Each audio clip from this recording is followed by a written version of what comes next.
Good morning, dear students. Today we are going to study about the types of banks. So we in the previous class we have studied about banking, what is the process of banking, what the bank is doing, all these things we have studied.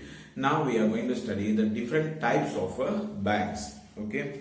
So when we hear the name of different types, the focus of banking is varied. The needs diverse and methods different. Thus, we need distinctive kind of banks to cater the above mentioned complexities. So, banks can be classified into the following. So, there are different features, are there different functions are there which the bank has to do. So, according to that, the banks has been divided into different categories. So, these can be classified as there are mainly 4 types of banks are there, and that is as it is given there. So the first one is called as the commercial banks, cooperative bank, special banks, and central bank. Okay, so now we will study about the first one, that is called as the commercial banks.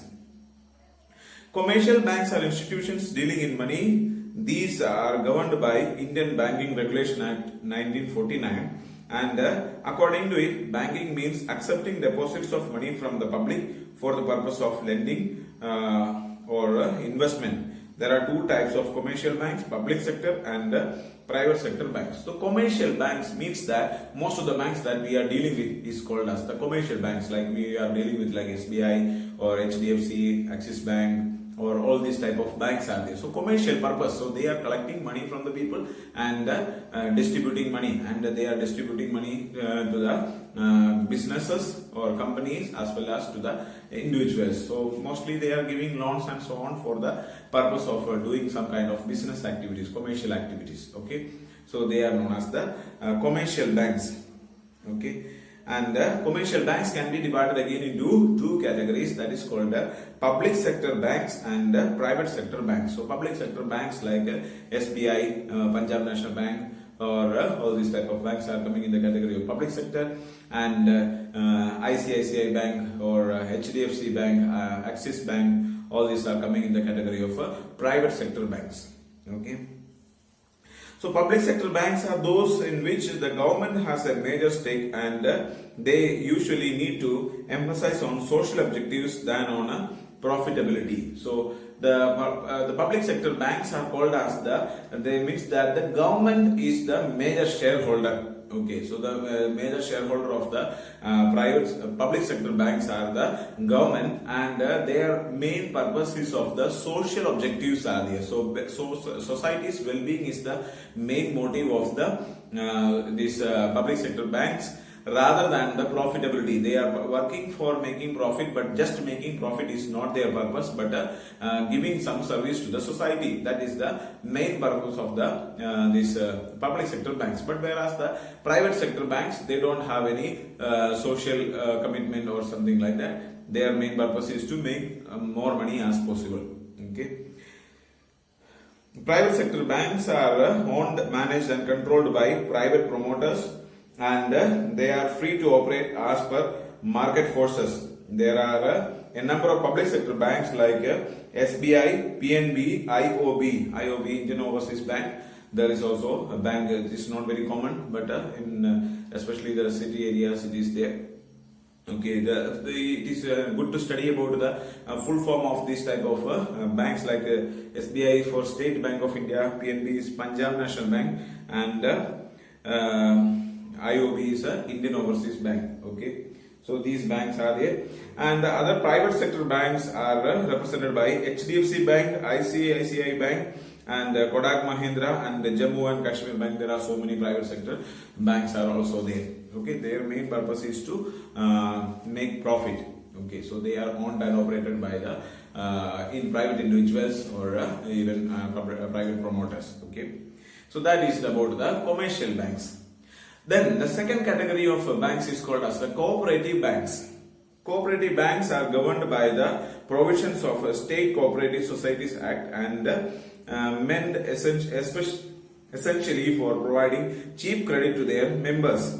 It is an important source of rural credit, that is agricultural financing in India. So cooperative banks are mostly held by cooperative societies. So there are some cooperative societies.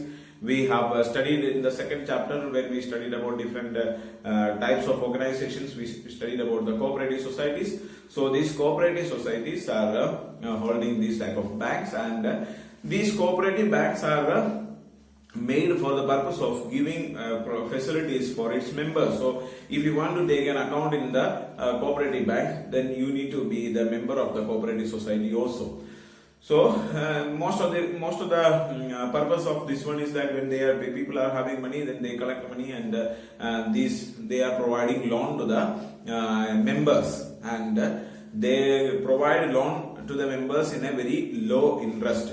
Okay, so mostly like people in the city area, especially the people those who are doing businesses, they are in need of money, so they make a cooperative society and they join together. So there may be many business people in this in the area, and when they are having money, they invest money into the bank, and they get good interest rates. And when they are in need, like businessmen, they are in need of money. So in other banks, see, like if you want to have a bank loan, then there are so many formalities are there. You have to show so many documents, and so much amount of formalities will be there. But when it is cooperative banks, then it is more easy, because they are giving loan to their own members. Okay, so you need to pay the money back, but there is some kind of relaxation, so there is no need of at the time of registration, or when you are taking an account itself, they will be asking for some kind of securities and so on. So that is enough. So when you are in need, you can suddenly request for a loan, and suddenly within a few days you will get the loan, or even within the same day itself you may be able to get the loan, and you may have to pay back the money, and the interest rates are very much less. So that is called as the cooperative bank. Then there are some specialized banks are there. Specialized banks are foreign exchange banks, industrial banks, development banks, export-import banks, catering to a specific needs of these unique activities. These banks provide financial aid to industries, heavy turnkey projects, and foreign trade. So these are like specialized banks are made for some special purposes. Okay. So there is like industrial banks are there. For their purpose is that all the members will be of industries, and their purpose is to provide loan to the industries, or dealing with the money of the industries. So big projects are there, or in that case they need to invest a huge amount of money, like this road construction, or building constructions, and or big building constructions and so on. So in that there is a huge amount of money is involved in that. So for that purpose they are using. So there is for a special purpose, or for a special like a foreign trade. Okay, for the purpose of foreign trade also these type of banks are used. Okay. Then the last type of bank is called as the central bank. So we know that as the name indicates, we can understand what is the meaning of the central bank. The central bank of any country supervises, controls, and regulates the activity of all the commercial banks of that country. It also acts as a government banker. It controls and coordinates currency and credit policies of any country. The Reserve Bank of India is the central bank of our country. The Central Bank of India means the one who is handling all the activities, or controlling all the activities. Like commercial banks are there. So if we are given 100% freedom to them, if any kind of they are dealing with money. So if 100% freedom is given to them, anybody can start a bank, and you can collect money from anybody. Okay, so such a way is there. First of all, nobody will be interested to deposit money into that bank, and if somebody is depositing money into the bank, then one day if the bank is closing and saying that our bank is closed, so you cannot get the money, if such kind of issues are there, then what happens? People will be losing their money. So one day one person, if a person is starting a bank and saying that you give me money, I will give you 20% interest, whatever may be the very high interest rates are there. There are some people, they are doing such kind of businesses, and they make money. They may be caught up, and they cannot do such kind of businesses. So any kind of money dealing, or even we know that in our villages and all, there are some money lenders and all are there. So these type of things are actually not authorized by the government. Okay, if they are in public, as a bank, if they are investing in issuing money or something, as a, like if you are to the friend, if you are giving some money and they are taking some charging some what say interest and all, that is quite normal. But as a bulk, if a person is giving money and such kind of activities are there, and this can be government can take any rules against that. So there are so many rules against these kinds of activities. So there are so many activities or so many controls are there. So the bank, any bank simply cannot do any activity, isn't it? So even the private bank simply cannot charge any amount of even now you know, see, like if coronavirus situation is there, so at that time they changed the policies. Okay, and before that there was demonetization. So at that time also there was so much amount of changes in their banking processes are there. So when the central bank is giving an instruction to the banks to operate in this way, so then they will be 100% they have to follow. And if any bank is not following this one, then their license will be cut and they will not, or they will have to pay a huge amount of fine. So they will have, all the commercial banks will be following the rules and regulations made by the central bank. So central bank is the one who is controlling and managing the activities of the all the banks, especially the commercial banks, even if it is a public sector bank or a private sector bank. Okay, so these are the different types of banks. So we have so far we have studied about the different types of banks. So we have studied about commercial banks, we have studied about a cooperative bank, specialized bank, and the central bank. And in India, we have the Reserve Bank of India as the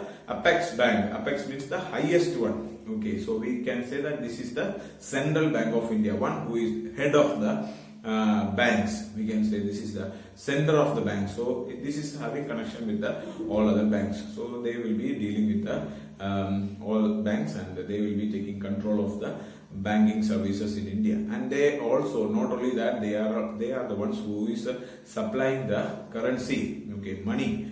Other than some few coins are there, so the remaining currencies are printed and made. Any bank, like if permission is given to other banks also for printing money and distributing, then you know what will be the situation. You know, so banks will start distributing money as they wish, but this is not possible like that. The Central Bank of India, in India, RBI is the central bank, and RBI is the one who is producing the currency, and they give this money to the commercial banks. So then only the other commercial banks will be able to make use of it. They don't have any right. Any bank is not having any right to issue any kind of currency. Okay. So all the rules and regulations are there. So the banks have to follow these rules and regulations. Only when the banks are following the rules and regulations, they will be able to continue their banking services. Otherwise, the license of the banks will have to be cancelled. So the central bank will be controlling all the banks. Okay. So this is about the banks. Okay, that's enough for today. Thank you so much.